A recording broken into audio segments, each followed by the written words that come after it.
My wife secretly terminated the pregnancy and then blamed me, saying I treated her like a baby machine. But she's been secretly seeing her high school sweetheart and treats his daughter like her own. When I found out, she had the nerve to explain, "We're just friends, beyond romantic feelings. It's not what you think." Today, Tina went out shopping with her friends, and I was supposed to be on a business trip. Instead, I was at home setting up a surprise. I prepared everything for the new baby and got Tina some gifts, like a gemstone necklace, a limited edition bag, and plans for a world trip. After all, being pregnant is tough and I wanted to spoil her. She's been planning a trip, but I've been too busy with work. Now, while she's pregnant, I'm taking a long break to go with her. I had everything ready, and Tina came home in the evening. As soon as she opened the door, her face changed when she saw the lovely setup and the gifts on the table. She didn't look surprised in a good way. She looked pale, so I thought she was tired and went over with flowers to ask, "What's wrong? Are you feeling okay?" "No."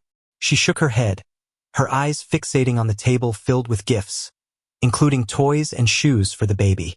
"Why did you prepare all this stuff?" Noticing her frown, I sensed something was off but smiled and wrapped my arm around her shoulder. "The gifts are for the baby and for you." Hearing that, her pale lips quivered. "How did you know?" That reaction was strange, and I couldn't help but ask, "Babe, what's going on?" Tina hadn't told me about the pregnancy. I found out accidentally. I saw the used pregnancy test in the bathroom trash. I thought maybe she hadn't figured out how to tell me and wanted to do a surprise, but it wasn't that. Tina was conflicted and said, "Ben, I terminated the pregnancy. I wasn't ready, and it wasn't the right time." Then when is the right time? A wave of anger, disappointment, and humiliation washed over me. For the first time, I shouted at Tina, "Why didn't you talk to me first?" She froze, her gaze turning cold. "The decision is mine, Ben. I'm a person, not a baby machine." She gave me a cold look before heading upstairs. Watching her leave, I couldn't help but laugh at myself. Everything I prepared felt like a joke. This wasn't the first time I'd done everything for her only to get nothing back. That's how it's always been with Tina and me. I try so hard to please her, and she remains indifferent.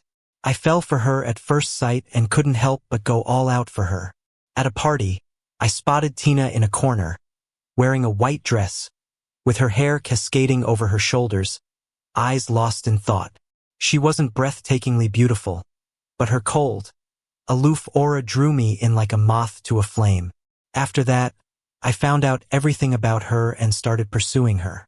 A month later, I was with Tina. From dating to marriage was barely 3 months. After we married, I was always there for Tina. I'd plan surprises and usually get a thank you in return. It was like an invisible wall stood between us. For 3 years, I tried to break that wall, and gradually she'd smile at me and share her thoughts occasionally. Every small change made me hopeful, and when I discovered she was pregnant, I was over the moon. Having a child would strengthen our bond, or so I thought. But Tina's move was a rude awakening, bringing everything back to square one. The wall never left. After cooling down, I started thinking about why Tina did this. I messaged my assistant to shadow Tina and report her daily activities to me. I didn't go home in the following days, and Tina never asked about my whereabouts. She'd still dress up and go out daily. Meanwhile, my assistant sent me some photos. Tina was out with an unfamiliar man and his daughter, shopping and having fun, visiting theme parks. She looked gentle and happy, like a loving wife and doting mom. This version of Tina was something I'd only seen in dreams. The man in the photos was Eric, Tina's first love. They were high school classmates and had an intense romance. A classic tale of a wealthy girl and the poor boy she adored. Her parents broke them up and sent Tina abroad for school. She returned 4 years ago. I knew all this when I pursued Tina, but I didn't think it mattered. It was just a teenage fling. How long could it last? Besides, Eric married before Tina came back.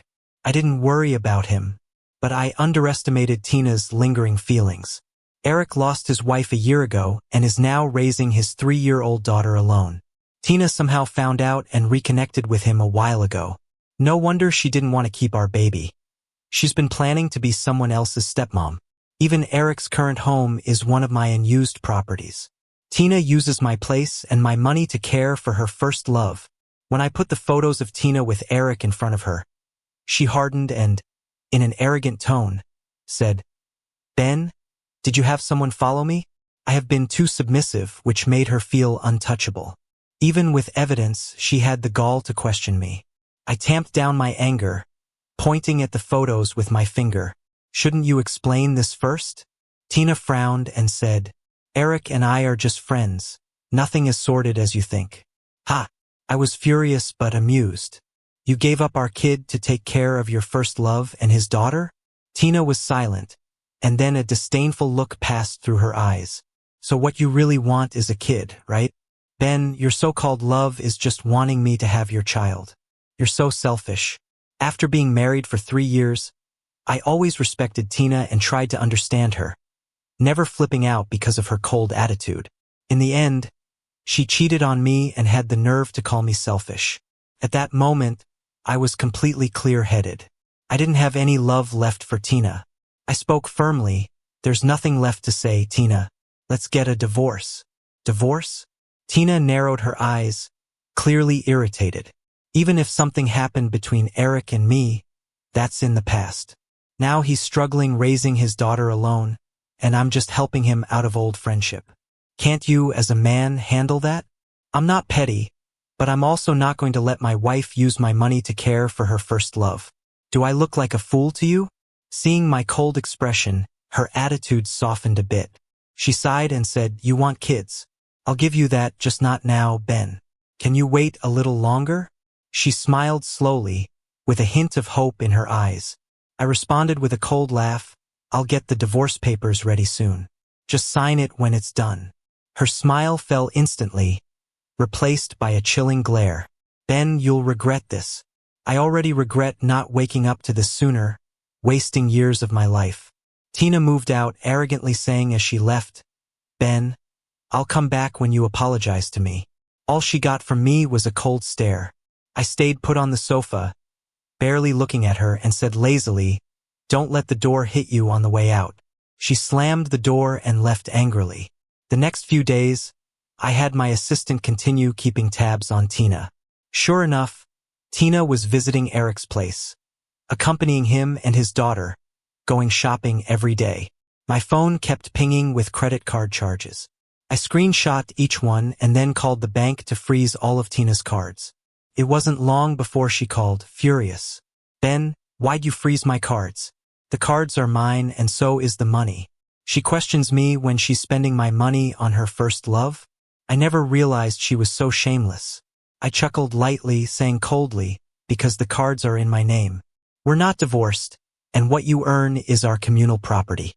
You have no right to freeze the cards." A hint of impatience in her voice, but I stayed calm. "Tina, you're not getting a dime from me." "What do you mean by that?" Her voice dropped, and I simply hung up without explaining. If she wants to help people, fine. But everything that's mine, I'm reclaiming. The next day, I went to Eric's place with my assistant and 2 bodyguards. The locks hadn't been changed, so I used my fingerprint to get in. Inside, the 3 of them were eating. Surprised, they gawked at me. Tina reacted first, getting up quickly, displeased, and demanding, "What are you doing here?" "Just clearing out my place." I glanced at her, then gave the bodyguards a nod. With the bodyguards leading, I strolled into the living room and casually sat on the couch. Eric stood up too, glaring at me. "Ben, even if you're Tina's husband, it's not cool to just barge in, right? At least the ex knows who I am. This will be easier. You're the trespassers." I glanced at him, smirking. "The house is mine. Tina brought you here without permission. I'm taking back the house. You have half an hour to pack up or I'll throw you all out." "You!" Eric clenched his fists, looking ready to step forward, but glanced at the strong bodyguards and backed down. Tina, angry, pointed at me. "Why can't they stay here for a bit? You're too much, Ben." Unmoved, I raised an eyebrow at Eric. 2 minutes gone. Moving or not? Before he could reply, Tina blocked him. "Fine, Ben, you win." She gritted her teeth. eyes full of indignation and humiliation. They can stay. I'll go home with you. Stunned, I didn't know what to say. Where did she get the confidence to think I was here to force her home? With kids around, though, I wasn't about to throw anyone out. If they didn't leave, I'd call the cops. Hearing that made Eric relent. No need for that. We'll leave. Tina tried to stop him, but Eric shook his head, smiling faintly. Thanks for your help, but don't make things worse between you two for me. Tina seemed torn between guilt and concern. I'll help you pack. Her gaze at me was full of rage. Ignoring her murderous look, I scanned the place and added, only take your own things. Anything from here or bought with my money stays. Ben, you're so selfish. Tina shot me a glare, then turned to help Eric pack. Eric's daughter, seemingly scared, sat frozen at the table. When our eyes met, she flinched, tears shining in her eyes. For a moment, I felt like the villain. Then I shrugged it off. Not my problem. Parents should care for their child. Eric packed quickly and called to his daughter, Sunny. Come on. Sunny? Nice name. Watching Eric and Tina, I felt even more disgusted. Tina was trailing Eric with her suitcase when I remembered something and called out, Tina, wait, thinking I wanted her back. Tina's eyes showed a hint of arrogance even as she kept her haughty look. Too late for regrets. Ben. Ignoring her words, I gestured to my assistant, Leo, give her the papers. Leo nodded, pulling a document from his briefcase and handing it to Tina. Divorce papers. Take a look, and if they're good, sign them. No need. I'll sign right now. Tina cut me off, gritting her teeth. The assistant quickly handed over a pen and ink pad. Without even looking, Tina signed and stamped the papers. She tossed the agreement into my lap, her chin lifted defiantly. Ben, you're trying to use divorce to force me to give in, right? Well, I'm not going to do what you want. After her bold speech, she walked out hand in hand with Eric. I looked at the divorce papers in my hands and felt a wave of relief. It was way easier than I thought. With the divorce agreement in hand, I swiftly pulled all investments from Tina's family company and ended all collaborative projects. Her family's business was already a mess, surviving thanks to my family's support. Now it was dangling on the brink of bankruptcy again. Tina's parents nervously came to see me. Tina's dad pushed his glasses nervously, cautiously asking, Ben, did you and Tina have a fight? We got divorced. What? His hand trembled, skewing his glasses. Tina's mom went pale. Ben, don't act on impulse. The divorce papers are signed. If you don't believe me, ask Tina. I couldn't be bothered to explain further, so I showed them the door. After they left, they probably pressured Tina a lot, because she stormed in the next day, still stubborn and refusing to lower her proud head. Ben, you got what you wanted, I came back. Tears started to well up in her eyes, and she wore a look of suppressed pain. I won't see Eric anymore. I'll have your child, just stop hurting the company. This was the first time Tina cried in front of me, but I didn't feel anything. I looked at her calmly and said, you're back just in time. Let's get the divorce certificate together. Her tears froze, replaced by anger. Enough. I've already swallowed my pride. What more do you want? Realizing her outburst, she bit her lip and then said, Ben, nothing happened between Eric and me that shouldn't have. She still thought the divorce was a tactic to bring her back to me. Honestly, I didn't care anymore. I just wanted this mess cleaned up. So I calmly explained I just want a divorce, that's it. But she kept shaking her head. I don't believe you.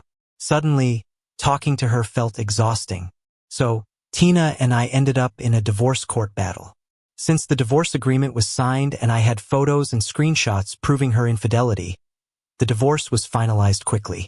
Plus, we had a prenuptial agreement. Married or not, Tina wouldn't get a dime from me. My parents never approved of our marriage in the first place. They wanted a daughter-in-law from a family of equal status, and Tina's family was near bankruptcy at the time. Marrying her was likely to drain our resources. They also saw Tina's cold attitude toward me and realized I was the one giving more, which made the relationship unbalanced. But I was determined to marry Tina no matter what. This strained my relationship with my parents, but eventually, They agreed on the condition that we sign a prenup. During the marriage, my family would assist Tina's family business. However, if we divorced and I was not at fault, Tina wouldn't receive any assets from me. When we went to the Civil Affairs Bureau to get the divorce certificate, Tina had lost her previous arrogance. "Ben, how can you be so heartless?" She cried again, not from regret, but from resentment, angry that I left her with nothing. Yet, she didn't think twice when she made her decisions, abandoning me for her first love. She used to take things for granted, never expecting I'd finally stand up for myself. "Tina, take care of yourself." I left without saying more once I had the divorce certificate in hand. Not long after, Tina's family business was sold, and they moved out of the upscale neighborhood. The drop in living standards was significant, but they still managed to live decently. I didn't pay much attention after that. The next time I heard about Tina was 6 months later.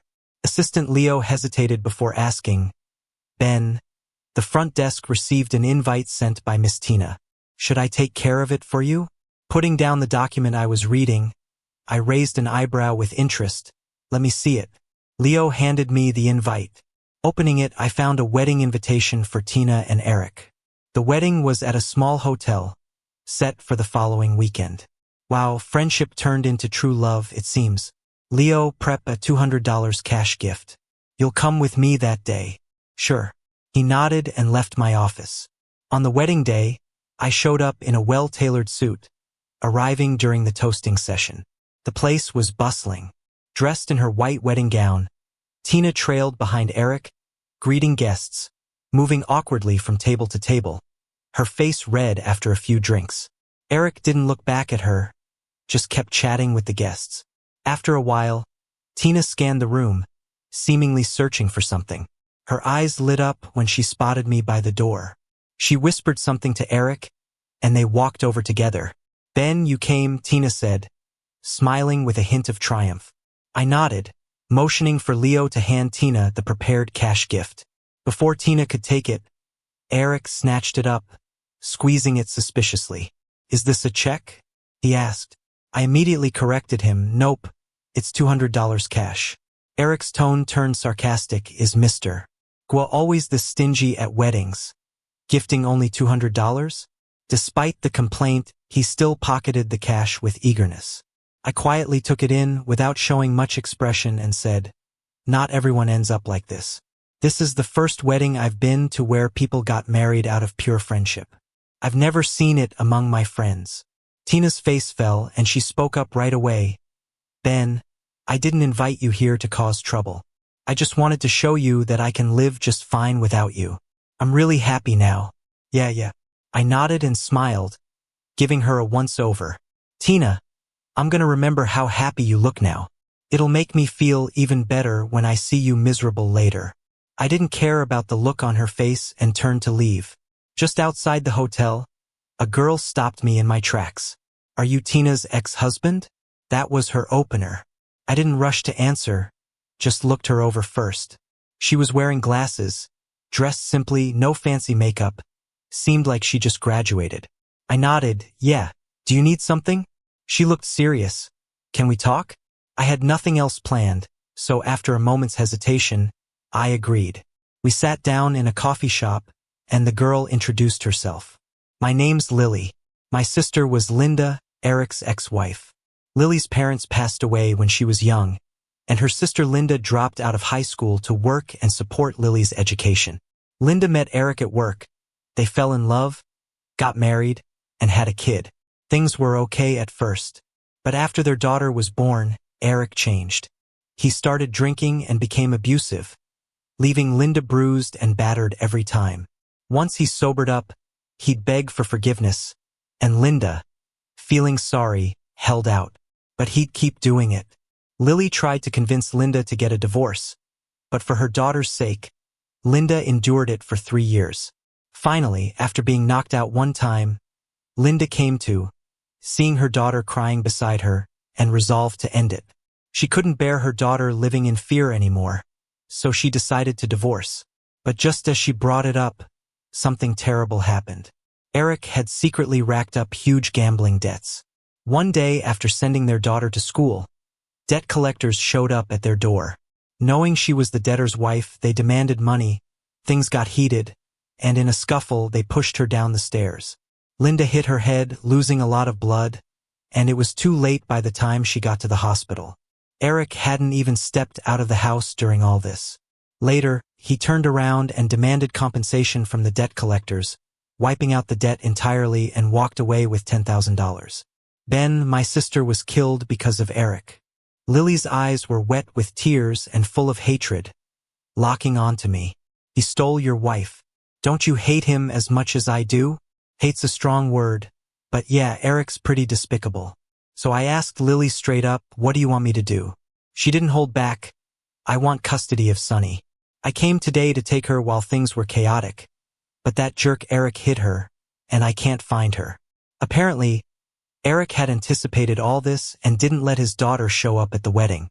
Lily struck out, but she bumped into the drama between me, Tina, and Eric. Figuring that the enemy of her enemy might be a friend, she bravely approached me to team up. After thinking it over, I gave Lily my number and told her to wait for news from me. Then I got Leo to dig into all of Lily's and Eric's recent movements. A few days later, he handed me a detailed report. Eric's record was frankly pathetic. A no-good thug in high school, didn't even make it to college, scrambled to get by with odd jobs. None of them lasted long. He got into online gambling, racked up huge debts, lived off what he got from exploiting his late wife, Linda, before blowing through it all and staying jobless. Even going into his marriage with Tina, he was unemployed. Tina probably had that first love syndrome or something. Can't figure out why she was hung up on him. And I bet she didn't know Eric's currently $30 in debt. He never shook the gambling habit. The $10 he scammed out of the debt collectors is long gone, and he opened new loan tabs, digging himself deeper. Lily's file, though, actually stood out in a good way. She was a recent grad from a top school, with stellar performance and several top prizes for her final project. She wasn't tied to any company yet. Someone like her could bring huge value to a business. Looks like helping Lily is going to be worth it. I called her right away. She picked up cautiously. Ben, have you decided? Yeah, I can help you, but there's a catch. Go on. Once this is over, you have to join my company and sign a 3-year contract. All right. She agreed without hesitation. Thank you, Mr. Ben. Dealing with Eric wasn't that tough. He's the kind who wants to get rich quick with no effort. All I needed to do was dangle the opportunity in front of him. I arranged for Eric to get a job. Within the first month, he was bumped up to a team leader for performance, then to department manager in the second month.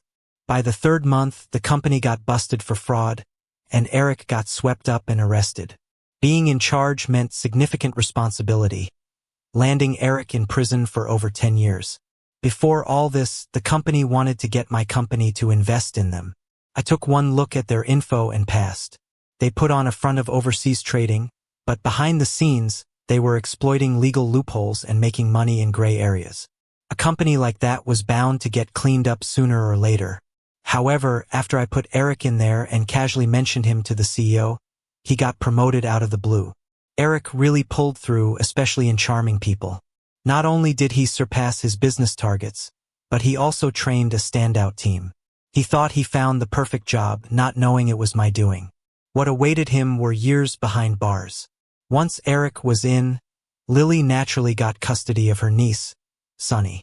As agreed, Lily joined my company. Her team leader told me she was impressively capable, hardworking, and eager to learn. A real talent. I was pleased with the outcome. When Eric went to prison, his wife Tina was oddly relieved. Eric's debt issues surfaced quickly after their wedding. After a big fight, Tina painstakingly emptied her savings to clear his debts. She came to see me at the office, showing bruises and marks, sobbing about her miserable life. She couldn't fork out more cash after clearing his debts, and Eric's attitude towards her changed. He complained she was useless and ordered her to get a job. She refused, and he hit her. Tina begged me for a job, but I didn't oblige. I told her she should call the cops, not come to me, but she shot down my suggestion. No, that'll just make things worse. He'll get angrier. Ben, Can't you help me? She kept shaking her head, insisting I find her a job, then get a divorce. I gave my final advice and had someone escort her out. She looked back as she left, her face a mix of pain and conflict. In her eyes, amidst despair, I saw a hint of regret. Eric, being a gambler, got bolder with a job, continuing his spree. When he won, he'd celebrate with some drinks, and if Tina annoyed him when drunk, he'd beat her. When he lost, he'd drink to numb, and if she seemed idle, he'd hit her again. They showed up at the police station countless times, but Eric always apologized and repeated the cycle. Tina, unable to endure anymore, asked for a divorce and got a beating. Eric wouldn't let go of her that easily. Tina suffered through these days of agony until Eric ended up in prison. With him incarcerated, she filed for divorce. Seeing her first love in such an ugly light, she felt no attachment. My scheming against Eric inadvertently helped her escape her misery. I didn't hear much about her after that. Meanwhile, my parents, hearing of Tina's second failed marriage and me still being single, started urging me to find someone new. They came over and started nagging the moment they sat down. My mom smiled warmly. I found a girl for you from a suitable family, good-looking, sensible, a great catch. You should meet her. I was about to refuse when my dad interrupted. We've listened to you before. Now you need to listen to us. Their back and forth left me with no room to refuse. I thought, fine, I'll just meet her. Consider it buying her dinner and chatting. Then we both leave. On the meeting day, I dressed casually and found she was already waiting. She had obviously put a lot of effort into her appearance. I felt guilty as I sat down, regretting that I hadn't dressed up. Felt a bit rude to not match her effort. After a simple introduction, things got awkwardly quiet. Perhaps noticing my discomfort, she smiled slightly and handed me the menu. Why don't you decide what to eat first? I awkwardly took the menu, flipping through aimlessly. Ben, you're quite well known in the circles, she suddenly said. I paused, looking at her. Wendy had a cryptic smile and I got curious. Known for what? They say you still pine for your ex-wife. Even after the divorce, she teased with a deeper smile. I was mystified. Is that really what's being said about me? Or was Wendy testing me? Realizing this, I seriously told her, if that were true, I wouldn't be here right now. She stopped smiling, scanning me. All right, but you don't seem very invested in this date. Sorry, I was a bit disrespectful. I genuinely admitted my fault, and Wendy seemed satisfied with my honesty, nodding with a smile. So, Ben, how about inviting me to a movie next time? Her smile now was playful rather than mysterious, to which I gladly agreed. Would love to. We had a pleasant dinner, and at the end, exchanged Instagram handles. I drove her home, and she smiled, saying she's looking forward to the next time. Our second date was set for the weekend. This time, I made sure to dress nicely and got movie tickets and a gift in advance. When I picked her up, I immediately presented her with the gift. Wendy seemed a bit surprised, but I explained it was to make up for my past rudeness. She appeared impressed, and when she opened the box, there was a beautiful diamond necklace inside. Seeing her delight, I knew I'd done well choosing the gift. When I helped her put on the bracelet, her eyes sparkled with joy. Thank you. I love it. Though now I'm troubled about what return gift to give you. No need. I instinctively refused, but she got serious. Reciprocity is key. It can't just be one person giving. I was taken aback and suddenly thought of Tina. I had given Tina many gifts, but she never gave any in return. I was foolishly giving it all for her without realizing that this was a big mistake in a relationship. Wendy reminded me of this. So, I didn't refuse anymore, just smiled and said, I'll look forward to it then. We had some time before the movie, so I went shopping with Wendy on the 3rd floor before heading to the cinema on the 6th floor. As we were getting our tickets checked, I heard someone quietly exclaim, "Oh!" I looked over and realized the ticket checker was Tina. It was a bit surprising, but not shocking. Normally, after studying abroad, she wouldn't just be a ticket checker. But I knew her degree wasn't worth much. It was bought with her family's money. She hadn't worked since returning home and married me to enjoy a cushy lifestyle as a wealthy wife. Now, life circumstances forced her to work, but with zero experience, her job options were limited. She could handle something as simple as being a ticket checker. I just glanced at her and kept walking with Wendy. I thought Tina would be busy working and not disturb me, but she actually reached out to stop me. She looked at me pitifully and said, "Ben, why did you pretend not to know me?" Honestly, I was speechless. This wasn't the place. "Aren't you working right now?" I reminded her. She saw the line of people waiting for tickets behind her and reluctantly pulled back. I didn't look at her again and walked away with Wendy. Wendy was inquisitive. Who was that just now? My ex-wife. There was no point hiding it. I spoke straightforwardly, and Wendy nodded knowingly. Not wanting her to overthink, I added, "I didn't know she worked here. We won't come to this theater next time. It's okay." Wendy flashed a bright smile and confidently said, "I'm not worried." Her radiant smile erased any doubts I had. After the movie, Wendy and I walked out arm in arm. I wasn't used to such sudden intimacy. My movements were a bit stiff. Just as we stepped out, Tina approached. Seeing Wendy clinging to my arm, Tina looked devastated. "Ben, who is she?" She stared at me, hoping for something, anything, from me. "This is my girlfriend, Wendy."